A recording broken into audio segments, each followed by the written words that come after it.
Welcome, everyone. Today we are discussing how to construct a realistic timeline to get the results you want. And this is something that I think there's huge misinterpretation and misconceptions around. I'm sure you would agree that Absolutely. we've got people that come on with us, they hire a coach, they're ready to drop some weight or build some lean muscle, and they think that it's going to happen in what, a month or two. Yeah. It's like I'm ready to do it. I'm 100% dedicated. Um, how do you address that to begin with to create those realistic expectations? Well, I know we've touched on this a couple of times before, but never really dived deep into it. And I think it is important to just realize with each individual, there's going to be a different timeline, Oh, and yeah, and it really is our job as coaches to really educate them along the way and set those realistic goals. Maybe not the ultimate goal that they're striving for, but ways we can break that up. That way, yeah, they have something that's tangible within reach, and that it's going to keep them motivated. I think the biggest issue out there is that coaches may not have that patience or understanding in the clients that they're working with, maybe because the only experience they have is really coaching themselves, and they have been able to progress yeah, at a more rapid pace. But with just your past year in working with clients, you've had a vast array of people that just genetics. Like at yeah. the end I of the mean, day, it's it really crazy. relies on their genetics and where they are in their personal fitness journey. Now, Yeah, it's easy to look at somebody else yeah, in the gym and is like, yeah, that guy's been doing this for a decade, but they don't know that. yeah, And maybe they seen where this, person has made a mass transformation in a short period of time. Maybe it's someone that's coming off an injury. Maybe it's someone that already has that muscle memory and foundation, has been untrained for a few months, and then they see that person just blow up. yeah, So that's something else to consider. Is like, yeah, is comparison. What's that saying? Comparison is the thief of joy. yeah. Oh, yeah, no doubt, no And doubt. And I mean, something that happens more often than not, because the majority of my clientele are women. I do have men that want to put on size or, but typically it's females that want some level of weight loss or body transformation, right? mhm, that's Um, been a majority of the clients you've worked with. Yes. yes, yeah. And so typically at the beginning, when I'm like, what's your goal? Like, what do you ultimately want to happen? It's been more typical, and I didn't expect this when I started coaching, but I guess it makes sense. Is they typically send me a picture, and they're like, "I want to look like that." Like, but that's not you.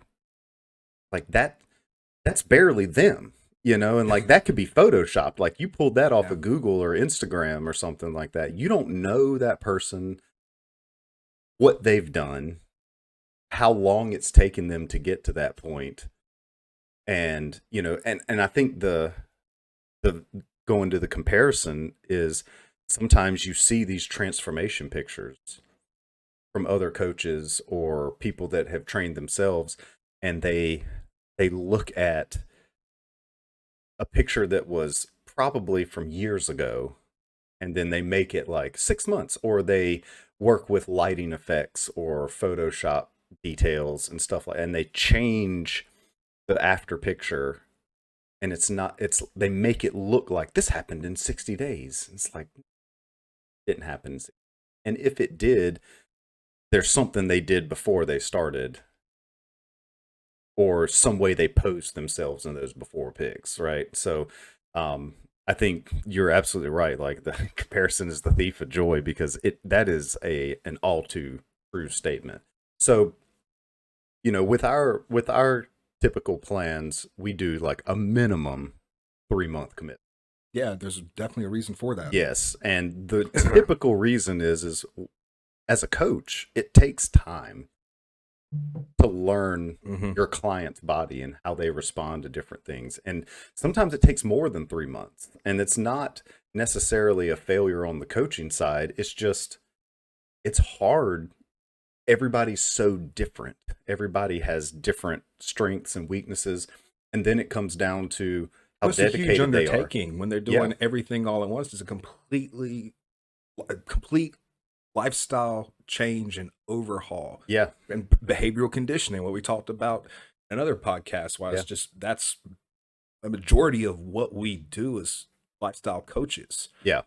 is having these people understand like really the work that goes into it and how big their dedication, discipline, consistency is going to yield their results, not just their wants and motivation during that time when they sit with this for an initial consultation. Yeah. Yeah. Because, we've talked about that on another podcast as well as, motivation's fleeting. Discipline is what you need in those hard days. Mhm. And I love it when I actually had a client the other day that messaged me and she was like, I woke up this morning craving pancake. And she's like, and she cooked them. Like, and all I could hear was you in my head because I knew that I wouldn't be able to hide it. That's good. It's good. Living rent free right here. That's where I want to be, right? That's where I want to be. And did she dump them or? She didn't eat them. Okay. She pulled her oatmeal out and her fruit and her turkey sausage, or she makes it in like lean ground turkey, and some eggs, and she ate it. And she's like, and I'm not happy about it. That's okay. Because you will be happy about it when you reach your goal, though. Because, and I think we talked about it on our last podcast, like you think that guilt stays with you.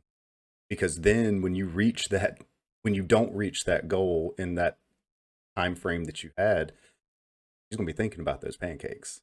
How did that one thing affect me? And how did that lead to this, that led to this, that led to that? Justifications lead on. Yeah. So when you're working with like competitive prep clients and they come to you, let's just say it's somebody who probably has never competed before, or maybe has competed but done it on their own, and it's the first time they're hiring a coach, and they're like, I want to be, let's say, men's physique, because that's what you're in, and I'm sure that most of your clients typically revolve around physique. They're ready to step on stage tomorrow, and you look at them and go, no. Where do you start to create that realistic timeline? Well, first, I'm just going to say that I was not always the best from a coaching standpoint when it came to relating to the client. Even though I've been there, I've done that. I admit this, like I'll own up to it. Well, I've done it. Why can't you do it? Yeah. And it's easy as a coach to point the finger and it's like, I'm hardcore. Doesn't matter about taste. It doesn't matter about this. It's like, I want to win. You can't expect the client, especially if they're their first timer athlete. They're not you. They haven't had the same experience as you had. They haven't felt that really hard pain of defeat from putting everything into it and still missing. Yeah. And still going forward. And just having that tenacity, that also takes time, maturity along the way. But I think it's very important, just like I said before, as coaches, we have to understand where they're at in their fitness journey and the next step that they need to take in order to continue moving forward and not just throw in the towel. Yeah. Because not everybody that's going to step on stage is going to be a top national or even a national level competitor. Yeah. Like, yeah, guys are able to go to nationals and qualify for these shows and skate by and not even place, first in their class and they get nationally qualified. I think they're changing that next year, thank God. But, just going to a show without an overall win and then really just getting smacked at a national show, it doesn't feel good. Well, yeah. And a lot of people quit after that. Yeah.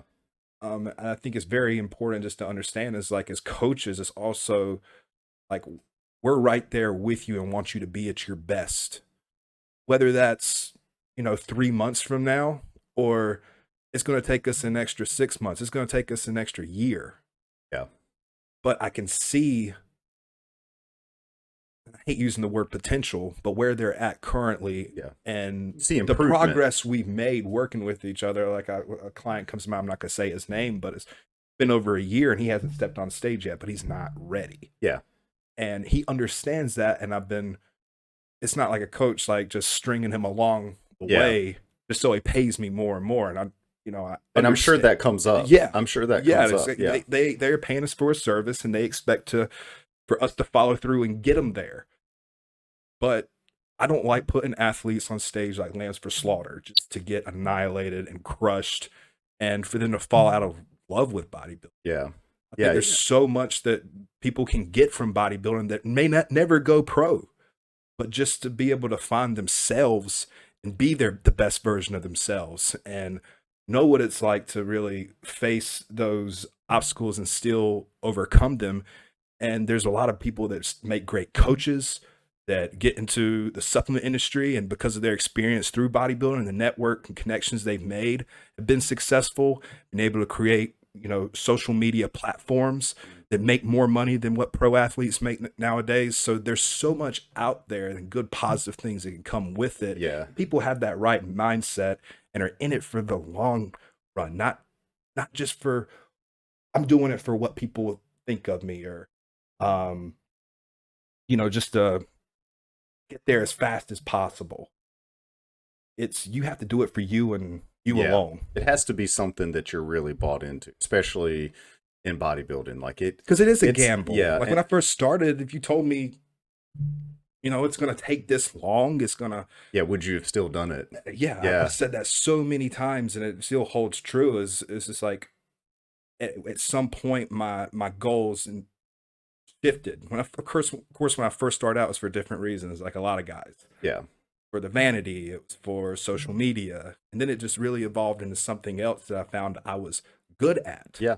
And it became your community. Yeah. It became like the community aspect. And there's so many good people in bodybuilding. Like that's one of the craziest things that I've learned. And it was something that I think it was the first time I met Jimmy Sweet. Oh yeah, And he and I were talking. everybody knows Jimmy. Yeah, and so he and I were talking about it, and he was like, he kind of was saying that he started the same way, like he wanted to improve himself and he wanted to step on stage, but it became the people in the community that Man, like such a good example. he like kept him around. He's like, some of the best people I've ever met are in bodybuilding. And like as I've gone to more shows, because I'm not a bodybuilder, obviously. I mean, you can probably see, you can my physique from right here. I'm not a bodybuilder, nor probably will I ever be.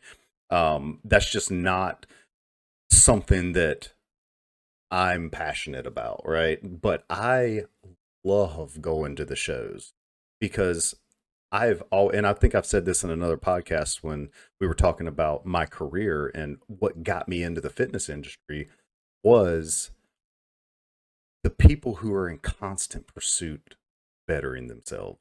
Whether it be physically, mentally, emotionally, it doesn't matter.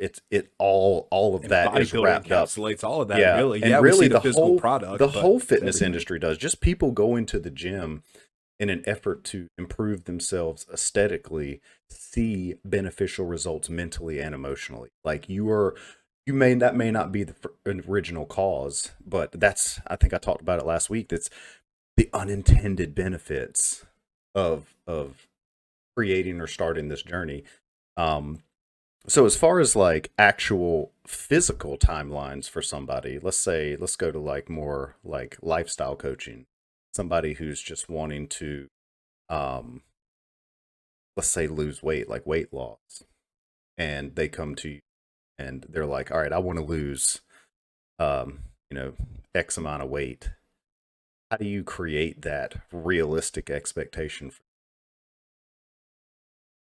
Well, first off, it's just analyzing where they're at currently and what got them to that point.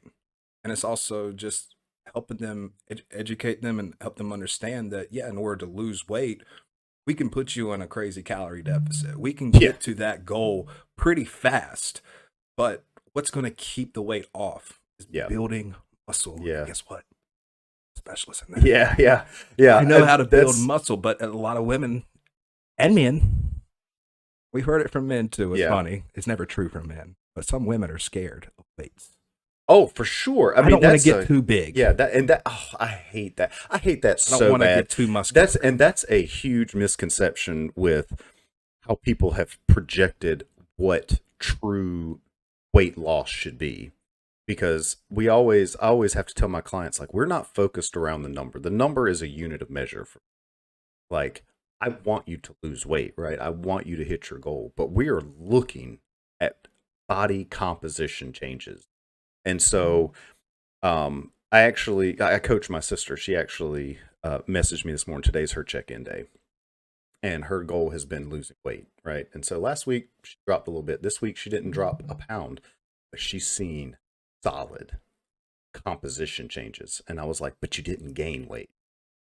Like, you don't have to lose weight every single week because you're following the plan, you're doing the workouts, eating the right way, you're doing everything right. Still progress. That's progress. And I think that's what we talked about last week as well, about my client that, a few months in, she dropped over 20 pounds total. And she looked at herself like she didn't do as well as she thought she would have. You dropped 20 pounds in 4 months. That's how I typically start with trying to give people realistic expectations. I actually had a new client come on with me at the beginning of the month. She was like, I want to lose 40 pounds by December. I'm in my head, I'm like, August, October, 6 months. Is it possible? Sure. Is it realistic to maintain it after that? Probably not, because we've got some hurdles to overcome first. And so trying to get somebody, because like you said, it's behavior change. It's all behavior reconditioning. That's 90% of what we do, really.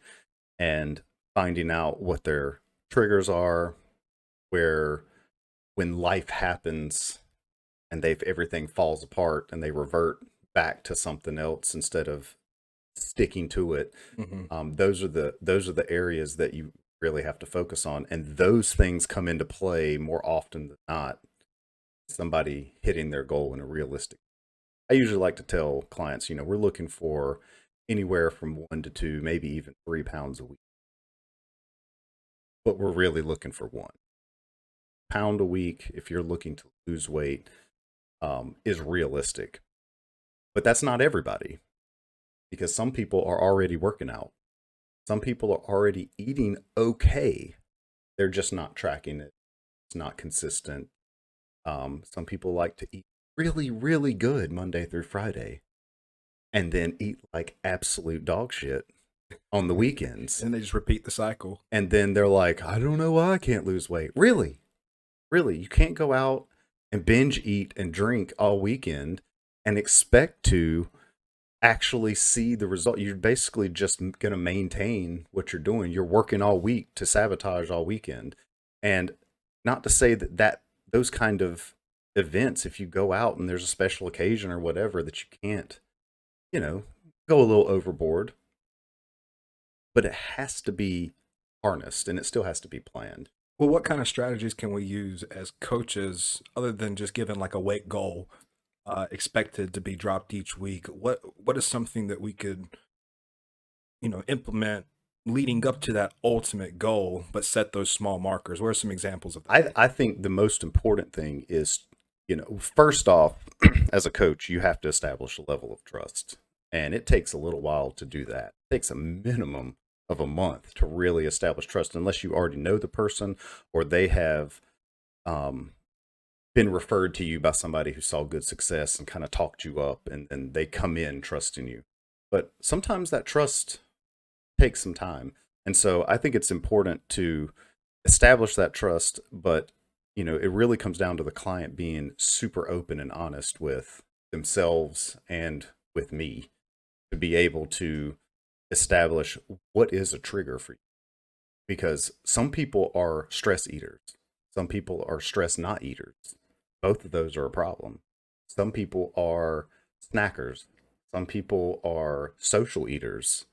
Some people carry the burden of their entire family and their family's world on their back, which leads to additional stress. Like, it's important to understand those things to create goals with that as well.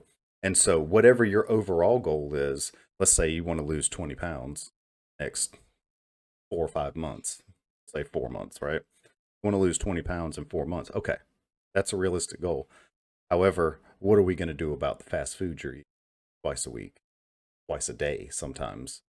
So have to create goals around the lifestyle, which is, if not equally as important, if not more important, Most challenging things for sure. yeah, to say we're going to pinpoint your behaviors as much as we're going to view what you're losing each week. And sometimes that takes some compromise on our part too. For sure. Yeah, with my contest prep clients, I have to be a little bit more strict and tough and like, hey, ride the plan. Yeah. Ride the plan out. If it's working, we're seeing progress week to week, don't change anything. Yes. I don't change and adapt plans for entertainment. Yes. I adapt and change plans to make sure that you continue to make progress, Yeah. and that you're in the best position to stand on stage and you're presenting your best. Yeah. That is not laziness in coaching. That is bodybuilding. Yeah. And it's there's a big separation from competitive prep coaching and lifestyle coaching, because I usually prep all my new clients with, it's going to be strict. The first few weeks to a month, it's going to feel super strict. But if we see someone derailing and they, they're very new to it, and they, like you said, perfect Monday through Friday, but the weekend they just fall apart. Yeah, and so Then we then have to understand it's like, create okay, that plan we can there. create a little bit of flexibility. That way they're going to be close to staying the course. Because some people are just like, look, I need a taco. Yeah. Like I got to eat a taco. Like I haven't had a taco. What am I supposed to do? I can't have tacos in my life. And I'm like, you have to weigh that balance of, is the taco a trigger for you to fall off plan?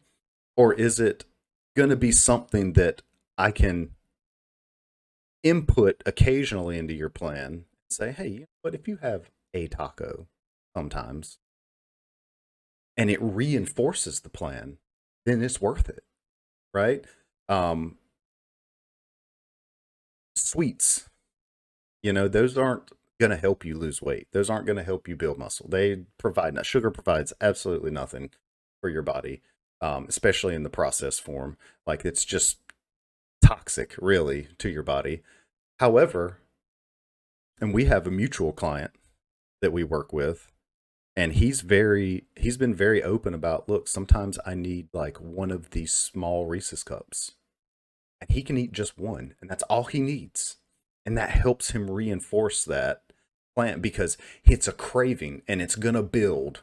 And if it builds too much, it's going to crash, right? I'm going to work my way up to that top of that mountain, and I'm going to crave it at the top side, and I'm just going to absolutely crash. That's a problem. And so that's something in his behavior that we had to address and say, look, if you think that you can eat just one of them, and he does, and it's crazy. But some people aren't like that. So is the craving that you're having, whether it's a taco or sweets or whatever, is it reinforcing that plan, or is it a trigger or a justification that justifies another trigger? And then all of a sudden you're binge eating, you've completely fallen off plan. And I saw that with a client that I had earlier in the year who fell off, who saw great results during the week. And then he'd just like absolutely crash and burn. And it was always, and he was the kind of guy that was very much, if I fall off plan, screw it, I'll start again next week. Which his check-in day was Monday. If it happened on a Saturday, no big deal, right? Like, no big deal. Like, he screwed up on Saturday, he kind of fell apart on Sunday, but he got right back on it Monday. But if he screwed up on Wednesday, the entire week is washed, and then he'd gain all this weight. And it was just like, and it was very challenging because he didn't want to admit that.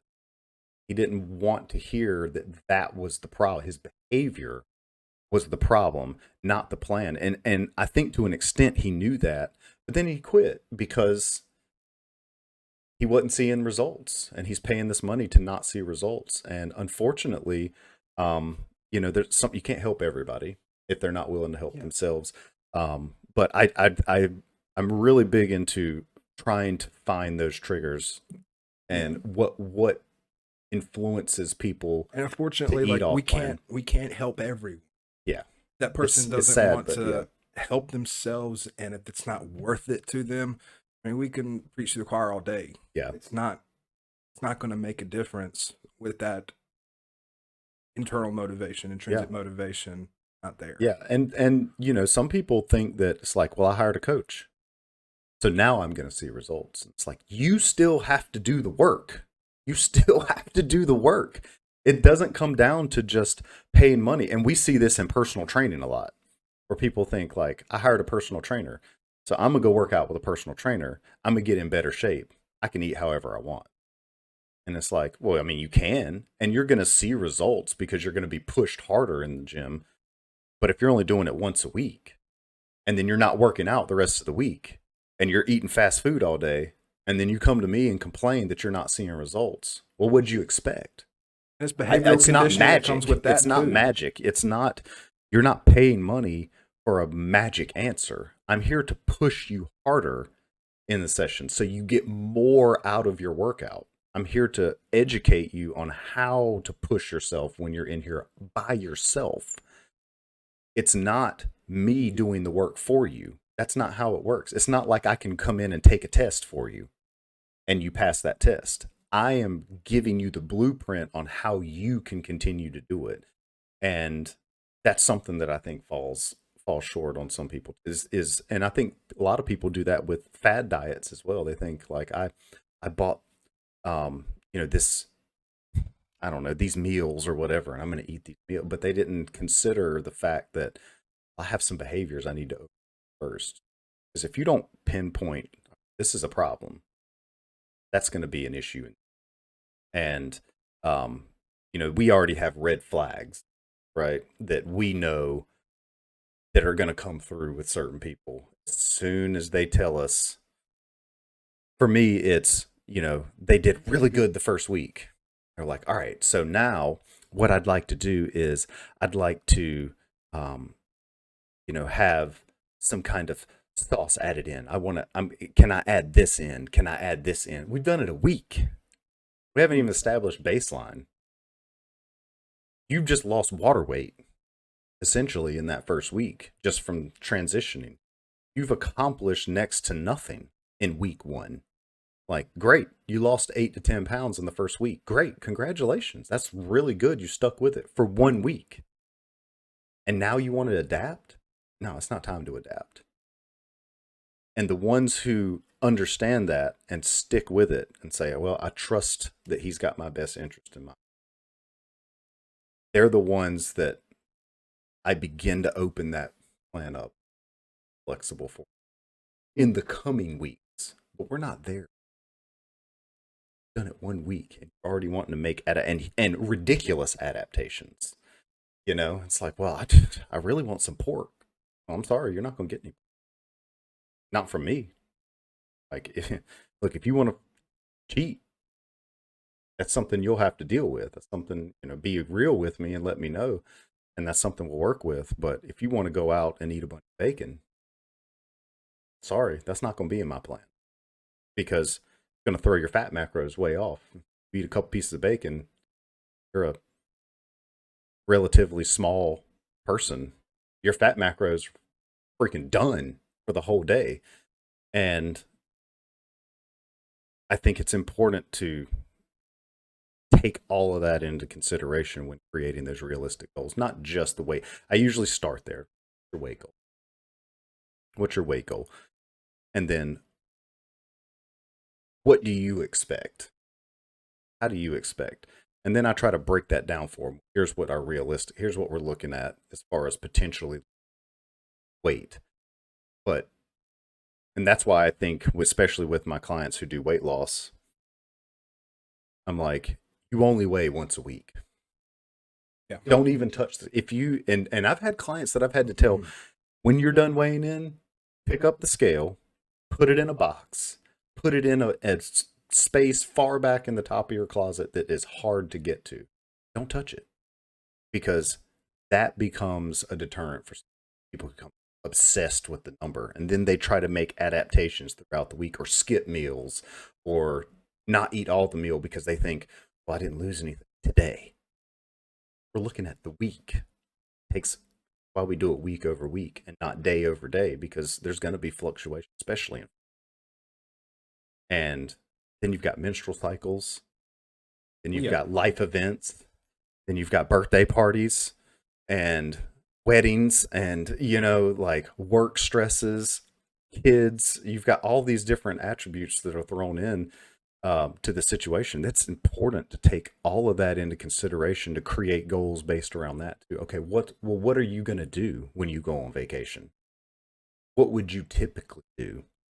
Well, I would typically do this, this, this, and this. Okay, great.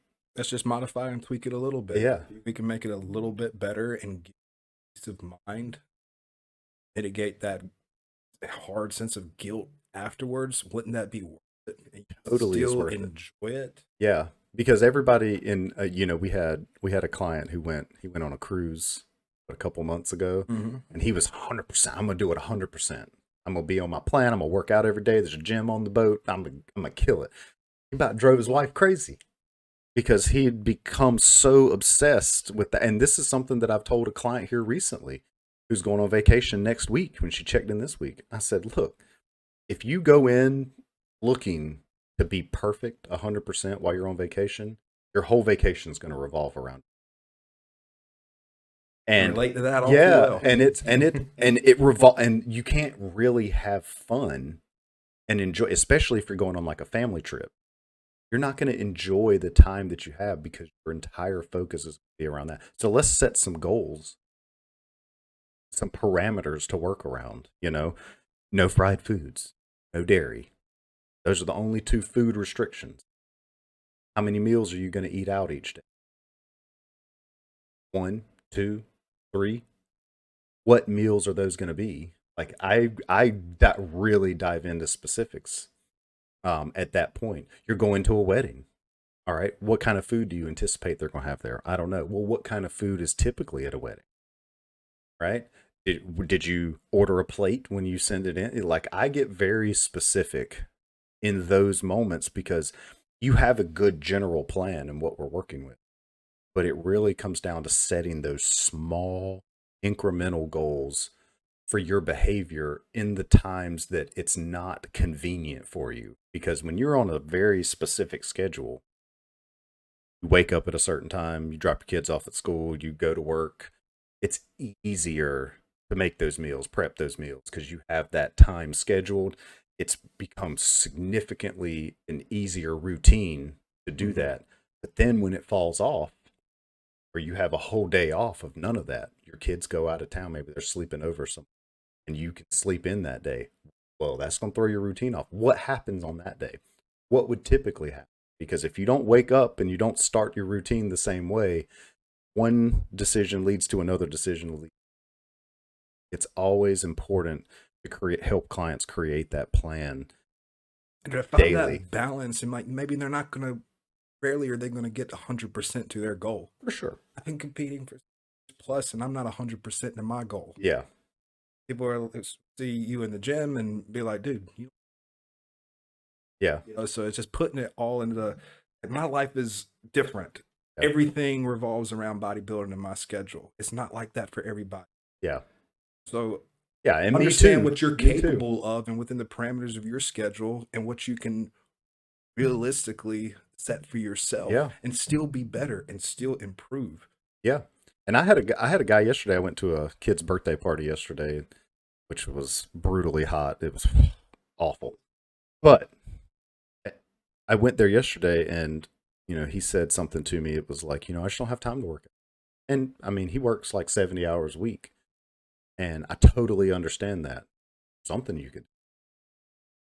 There's still something. Everybody can do something and can create a plan to do something because you're still putting something in your body. You're still making time to eat meals, right? Mm-hmm.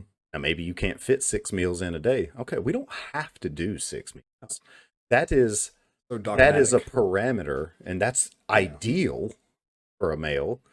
However, I understand that you work 70 hours. We work around. We work around your life. Revolves around. Yes, absolutely does. And so it's important when you're creating these realistic goals for yourself, not to just have an end goal in mind and it's like all or nothing. Either I'm going to hit it or or fuck it. It's like I'm done with it. If I can't hit it, I'm not going to do it at all. You can't do that. You have to have that ultimate goal. That's my ultimate goal. However, break that down. If you're looking at losing 50 pounds, realistically, you shouldn't lose more than a pound a week. I don't care what they say on TV and these weight loss shows and whatever. If you're not morbidly obese, a pound a week is realistic. But you It's a good have week. to, if you want it to be sustainable, you have to focus around body composition. You can't just cardio yourself to death, calories in, calories out. Yes, you're going to lose weight, but you're not going to be satisfied anymore looking in the mirror than you are when you're overweight, right? Like you still want to see that composition change to some extent and find out what works for you. It's important to find out what works and get a coach. I mean, love of God. You got a coach. I got multiple Yeah. coaches. Yeah. I mean, yeah. I mean, I tell people all the time because they think it's crazy when they're like, but you're a coach. I'm like, yeah, but I need a coach because I need someone that holds me accountable because I can only hold myself accountable so much. And so it's important to me to have somebody there to hold me accountable. And it's important to you to have somebody there to hold you accountable. And it should be equally important for each person. I mean, that's what we're there for is access. I have to tell clients all the time because I always get, I know you got kids and you got a wife and you got a, yeah, I do. But you're paying me for Such a access cop-out. to me. Yeah, come on. Never shit a shitter. Like, no way. That is not an excuse because you didn't just pay me. You don't just pay me each month to write you out a nutrition plan and write you out a workout. I mean, let's be real. You can find something online. It's about access. You get access. I hold you accountable. You have questions. You have concerns. Life happens. One of my clients just put in her notice for her job she's been at 12 years 2 days ago. That's something we have to consider, right? Is it going to be easy for her to continue? How's that going to work? I'm not cheap, right? Like it's going to be something that she's definitely going to need a higher level of accountability because the routine's dead. Typical routines die off soon. And in everybody's mind, it's like, well, I'll have more free time. It'll be easier. It's not. It's not. I deal with a lot of teachers. When school lets out, it's tough because everything's up in the air. But we still have to have a plan. And those goals that you put into that plan have to be realistic. 3 months typically isn't enough. We do that minimum. The 3-month minimum isn't because that's what time frame it takes to hit your goal. It's what time it takes for us to see noticeable changes. I'd like to make this comparison. Like within that first 3 months, people think, oh yeah, it's laying the foundation. Yeah. No. Yeah. We're doing rec work, knocking everything down. Yeah, it's all leveling demo. it It's demo at that point. demo. Yeah. And then after that 3 months is maybe when we lay the first brick. Yeah. Yep. So people have to understand that too. Yeah. And We're it's reversing years and years of bad habits. that's right. That's right. It And doesn't happen overnight. and the habitual nature is what makes it so difficult. Is it's hard. It takes, I think they say it takes what, 21 days to create a habit. So you're telling me that you're going to stick with a plan? You're just going to throw 10 years, 15 years of habitual nature to the side for 3 months, and once you hit your goal, you're going to go right back to it. Like that's not my goal for you. My goal for you is to take you past 3. When you're done working with me, that you can continue. That's my goal. But it takes time. Yeah, I think that's a good analogy. Is it's not even laying a foundation. It's demo. We're just tearing down. We're tearing the old house down so that we can make room to lay a foundation. Breaking down the body, breaking down the habits. And I mean, if it takes 21 days and you can, that's 3 weeks. So can you give me 3 perfect weeks? Most people can't. 100%. 3 weeks in a row.